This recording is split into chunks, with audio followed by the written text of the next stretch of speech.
और एक सवाल ये भी है कि क्या पाकिस्तान में इतिहास दोहराने की नौबत आ गई है। ये सवाल इसलिए क्योंकि पाकिस्तान का इतिहास रहा है कि लोकतंत्र की नींव वहां कभी मजबूत नहीं हो पाई है। तानाशाहों ने लंबे वक्त तक पाकिस्तान की सत्ता को अपने कंट्रोल में रखा।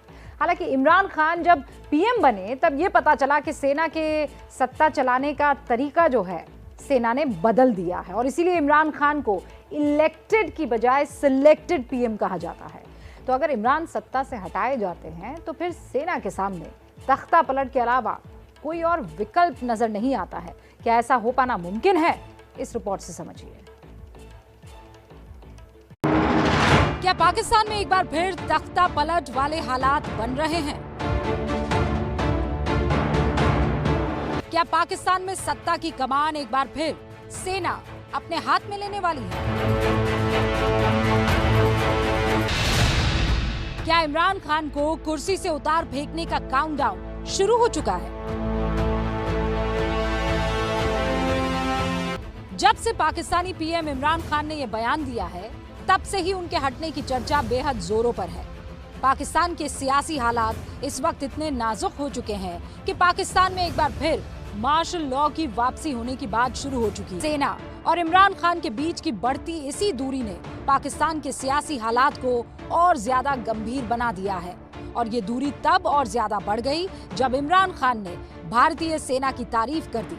इमरान खान ने कहा कि भारतीय सेना भ्रष्ट नहीं है और वो कभी भी लोगों द्वारा चुनी गई सरकार में दखल नहीं देते हैं। जाहिर सी बात है, इमरान खान ने ये बयान देकर सीधे जनरल बाजवा को संदेश दिया है कि सेना पाकिस्तान की राजनीति में दखल देना बंद करे।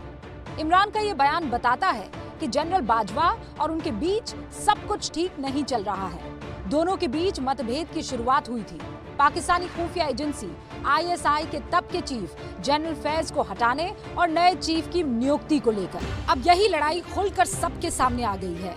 एक तरफ पूरा विपक्ष एक होकर इमरान को सत्ता से उखाड़ फेंकना चाहता है, दूसरी तरफ सेना भी ये समझ चुकी है कि इमरान खान अब उनके किसी काम के नहीं रहे। तो बड़ा सवाल ये है कि अब पाकिस्तान की सत्ता किसके पास रहेगी? सेना इस विकल्प का इस्तेमाल क्यों करेगी? इसके लिए नवाज शरीफ की पिछली 3 साल की पॉलिटिक्स को आप समझ लीजिए।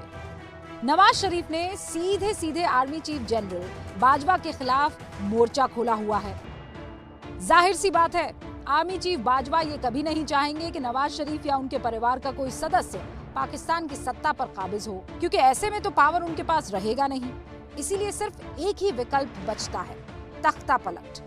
और वैसे भी पाकिस्तान का तो इतिहास रहा है मार्शल लॉ लगाने का। पाकिस्तान के बनने से लेकर अब तक सबसे ज्यादा वक्त तक सत्ता को सेना की तरफ से ही डायरेक्ट कंट्रोल किया गया है।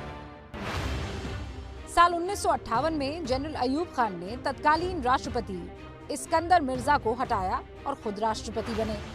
साल 1969 में पाकिस्तान की सत्ता पर जनरल याह्या खान का कब्जा हुआ। साल 1977 जनरल जियाउल हक ने तख्ता पलटकर सत्ता अपने हाथ में ली। साल 1999 में जनरल परवेज मुशर्रफ ने तख्ता पलट किया, राष्ट्रपति बनकर कमान अपने हाथ में ली। पाकिस्तान में एक बार फिर सियासी तौर पर कुछ ऐसी ही उठापटक मची हुई है, यानी देश में एक तरह से अफरा तफरी वाले हालात हैं और ऐसे हालात मार्शल लॉ लगाने के लिए सबसे मुफीद माने जाते हैं। इसीलिए चर्चा तेज हो गई है कि सब कुछ कंट्रोल कर ठीक करने की बात कहकर कहीं सेना एक बार फिर तख्ता पलटकर पाकिस्तान की सत्ता पर कब्जा ना कर ले।